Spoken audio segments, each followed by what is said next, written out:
اما بعد فاعوذ باللہ من الشیطان الرجیم بسم اللہ الرحمن الرحیم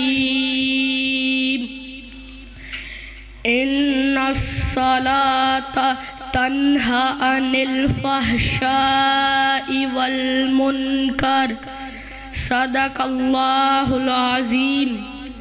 واجب الاحترام اساتذہ اکرام، میرے معزز بزرگوں، بھائیوں اور دوستوں، آج میں آپ کے سامنے جس موضوع پر لب کشائی کرنا چاہتا ہوں وہ موضوع ہے نماز۔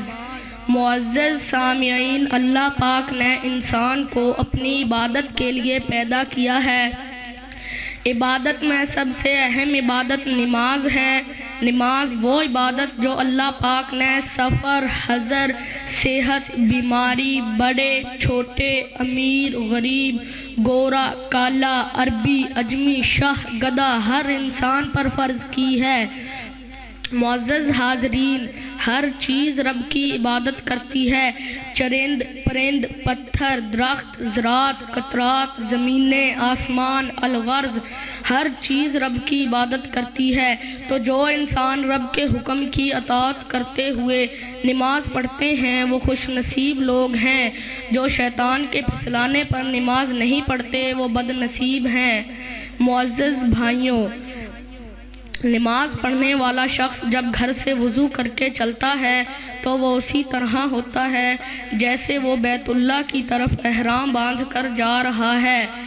نماز پڑھنے والے کو ہر قدم کے بدلے ایک نیکی ملتی ہے، ایک گناہ معاف کر دیا جاتا ہے اور ایک درجہ بلند کر دیا جاتا ہے۔ نماز کی برکت کی وجہ سے وضو کرنے سے وضو کے اعضاء کے گناہوں کو معاف کر دیا جاتا ہے۔ نماز کی برکت کی وجہ سے قیامت والے دن وضو کے اعضاء چمکیں گے۔ جنت کے دروازے سے نمازیوں کو جنت میں بلایا جائے گا۔ نماز کی برکت کی وجہ سے نمازی آدمی کا چہرہ پر نور حشاش بشاش ہوگا۔ مسلمانوں، نماز نہ پڑھنے کے بے شمار نقصانات ہیں۔ بے نماز انسان پیاسا مرتا ہے، بے نماز انسان ذلت کی موت مرتا ہے، بے نماز انسان کو قبر میں دردناک عذاب ہوگا، بے نماز انسان کی قبر کو تنگ کر دیا جائے گا، بے نماز انسان کی قبر کو جہنم کا گڑھا بنا دیا جائے گا، بے نماز انسان کو قیامت والے دن اندھا کر کے اٹھایا جائے گا، بے نماز انسان کو جہنم کا ایندھن بنا دیا جائے گا۔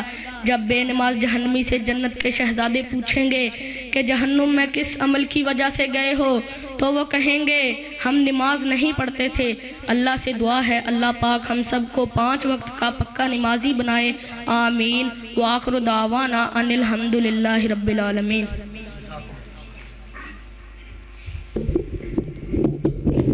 ماشاءاللہ یہ تھا اس مسجد کا اسٹوڈنٹ محمد عمران ولد عبدالستار